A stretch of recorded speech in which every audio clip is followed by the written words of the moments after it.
আসসালামু আলাইকুম, সবাইকে ঈদ মোবারক। পবিত্র ঈদুল আজহার শুভেচ্ছা ও অভিনন্দন। আজকের এই ঈদ স্পেশাল ব্লগটি আপনাদের জন্য, তাই ভিডিওটি না টেনে সম্পূর্ণ দেখার অনুরোধ রইল।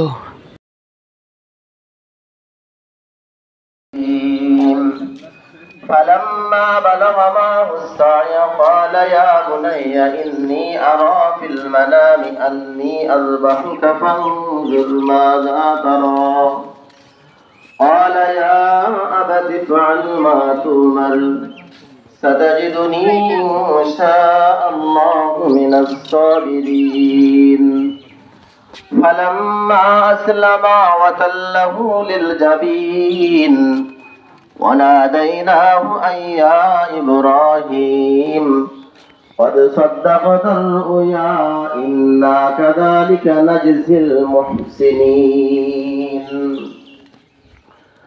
وقال تعالى الصلاة والسلام একটি সুন্নাহ ইব্রাহিম আলা নবিয়িনা আলাইহিস সালাতু ওয়াস সালামের দীর্ঘ অপেক্ষা করার পরে দীর্ঘদিন পরে আল্লাহ তাআলা একটি সন্তান দান করেছিলেন। এই সন্তান দান করার পরে আল্লাহ তাআলা ইব্রাহিম আলা নবিয়িনা আলাইহিস সালাতু ওয়াস সালামের কাছ থেকে পরীক্ষা নিয়েছেন। আল্লাহ তাআলা ইব্রাহিম আলাইহিস সালাতু ওয়াস সালামকে আল্লাহু আকবার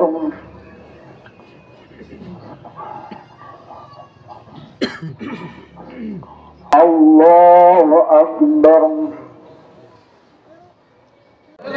পাঁচজন করে যদি আমরা দায়িত্ব নিই, যুবক শ্রেণী যারা আছি আমরা তারা আমরা এই কাজটা যদি আঞ্জাম দিই, এক এক গ্রামের থেকে 5 জন করে মানুষ, তাহলে 5 গ্রামের থেকে 25 জন যদি আমরা এই দায়িত্ব নিই, তাহলে ঈদগায় যারা জায়গা দিয়ে গিয়েছেন, এই জায়গা যতদিন থাকবে, যতদিন ঈদের নামাজ হবে, বলা কথা ছাড়া ইমাম সাহেব যদি তাদের নাম উচ্চারণ করে দোয়া নাও করেন, তারপরেও আল্লাহ তাআলা আমরা যে এখানে যত মানুষ নামাজ পড়ছি, এই সওয়াব তাদের কবরে পৌঁছাইতে থাকবে।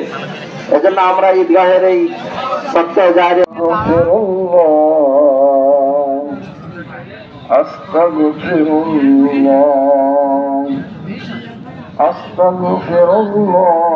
সুন্দর হবে।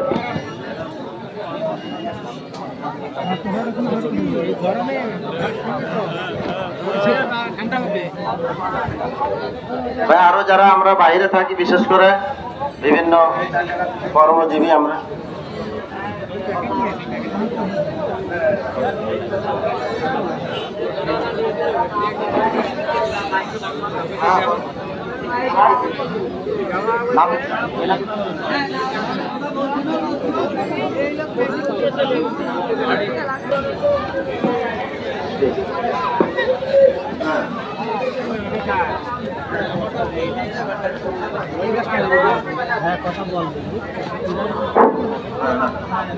ভাতুড়িয়া গ্রামের আব্দুল ওয়াহাব ভাই, রফিউল ইসলাম সালমারাত 10,000 টাকা দিয়েছেন। রবিউল ইসলাম ভাই সালমারাত 10,000 টাকা দিয়েছেন। আল্লাহ তাআলা তার দানকে কবুল করুন। তাআলা তার দানের মধ্যে, তার কামার ভিতরে আল্লাহ তাআলা বরকত দান করুন। আমাদের গ্রামের আমাদের আওতার দাদা 5 লাখ সিমেন্ট দিতে চেয়েছেন। আল্লাহ তাআলা তার এই দানকে কবুল মঞ্জুর করুন এবং এই দানের রসিদ আল্লাহ তাআলা কামার ভিতরে বরকত দান করুন। আরো যারা আমরা আছি ভাই, নামগুলো লিখে দিয়ে যায়। আমাদের আব্দুল গফর 5,000 টাকা, আল্লাহ তাআলা তার দানকে কবুল করুন এবং এই দানের রসিদায় তাদের আয় রোজগারের ভিতরে বরকত দান করুন। ভাই আর কেউ থাকলে নামগুলো লিখে দিয়ে যায়, বিশেষ করে আমরা যারা বাইরে থাকি। আলহামদুলিল্লাহ, ঈদের নামাজ দান। এবার আমরা যাব কুরবানির পশুর কাছে।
Yeah.